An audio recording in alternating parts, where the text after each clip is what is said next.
बिस्मिल्लाहिर्रहमानिर्रहीम, अस्सलाम वालेकुम वरहमतुल्लाहि वबरकातुहू। ख़वातीन वज़ीर हज़रत उमर ख़त्ताब जैसा शख्स जो है वो हमारी माँ सैयदा हज़रत आयशा के पास बैठे और कहा कि आपके वालिद जो हैं वो अपने तरके में क्या छोड़ के गए हैं। तो हज़रत आयशा अंदर गई और बाहर लेकर आई और उसमें तरके में था क्या, एक प्याला था, एक चादर थी और एक शायद ऐसा बर्तन था जिसमें वो खाना पकाते हो। ये 3 या कुछ रवायतों में 4 बर्तन हैं।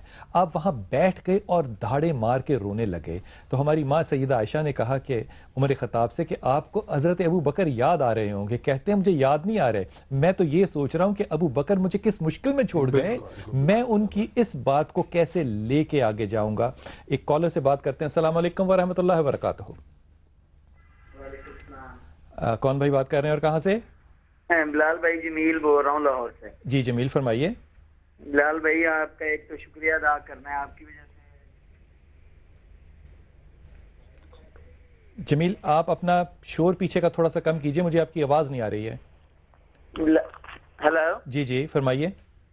मैं कहता हूँ आपकी वजह से मेरी जिंदगी में काफी आसानियाँ आई हैं। अल्लाह ताला आपको जिंदगी दे, सेहत दे। आपको अल्लाह खुश रखे। आप सवाल क्या करना चाहते हैं जमील?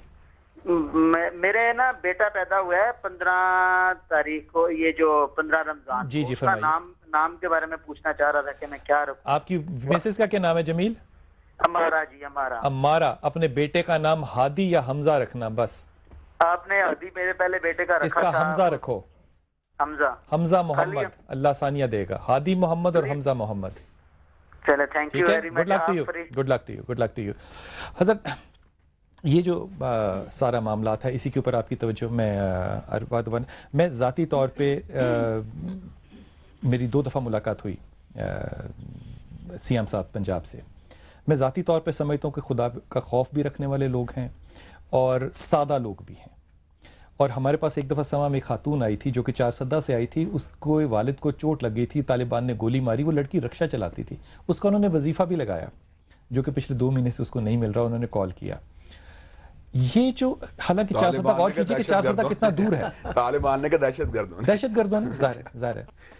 तो उन्होंने उसकी भी मदद की। मेरा सिर्फ सवाल यह है कि यहाँ पे इस मुल्क में ऐसा क्यों है कि हम फर्दों के ऊपर बैठे हुए हैं कि वो फर्द मेरी मदद करे।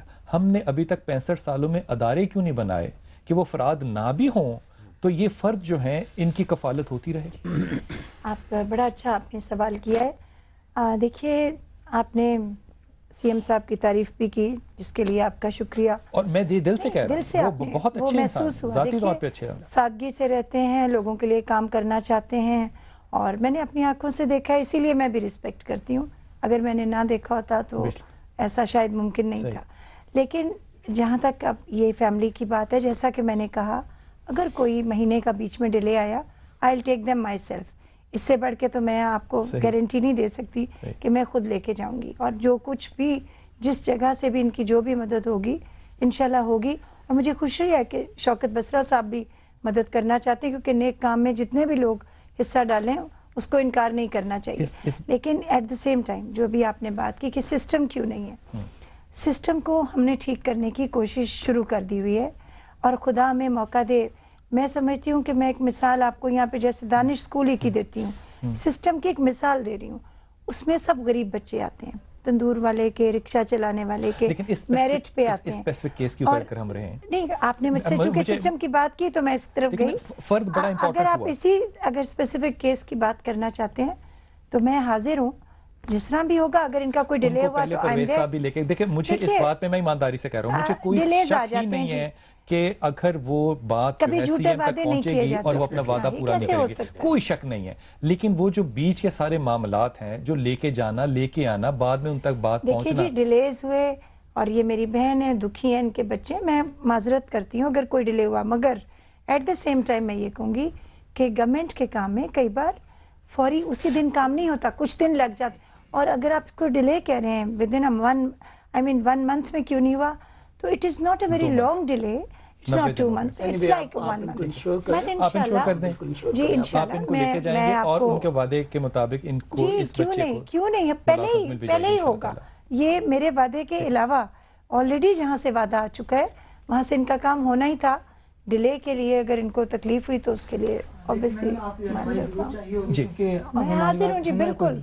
सीएम साहब ने आपसे वादा किया था कि आपको नौकरी दिलाएंगे। जी सर, ऐसा ही है। आरिफा यहाँ पे कह रही है कि आपको लेके जाएंगे और इंशाल्लाह ताला सीएम ने जो वादा किया वो मुकम्मल और पूरा भी होगा, ऐसा ही है इंशाल्लाह ताला। सो अगर हमारे वादे पूरे अगर फिर रोजे रखने का मजा भी आ जाएगा, फिर रोजा रखने का फिर मजा भी आ जाएगा। सही बात क्योंकि तकवा ही पैदा करना रोजों ने असल में। तो ठीक है, आप अगर इजाज़त दें तो ख़वातीन हज़रात कल का सवाल जो था वो आपके साथ शेयर कर लूँ। हज़रत खदीजा सैयदा जो हैं उनकी शादी जब हज़रत रसूल पाक सल्लल्लाहु अलैहि वसल्लम से हुई तो आपकी उम्र कितनी थी? 23, 25, 27 या 29 साल?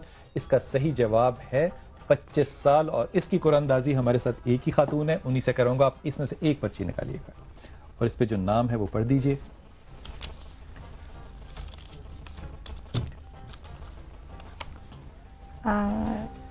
जब रसूल क्वेश्चन है नाम इनका हजरत, ये बहुत कुछ लिखा हुआ है इसके ऊपर। तो खालिदा से मुझे दिखा दीजिए। इसमें there are many names। यहाँ पे नाम नहीं लिखा लेकिन नंबर जो है वो 905 जो है आखिर में नंबर आता है। मैं अपने फिर बहन भाइयों से अर्ज करता हूँ जो अपना जब जवाब लिखें तो आप अपना नाम ज़रूर लिखिए अपने टेलीफोन नंबर के साथ और शहर का नाम ज़रूर लिखिए।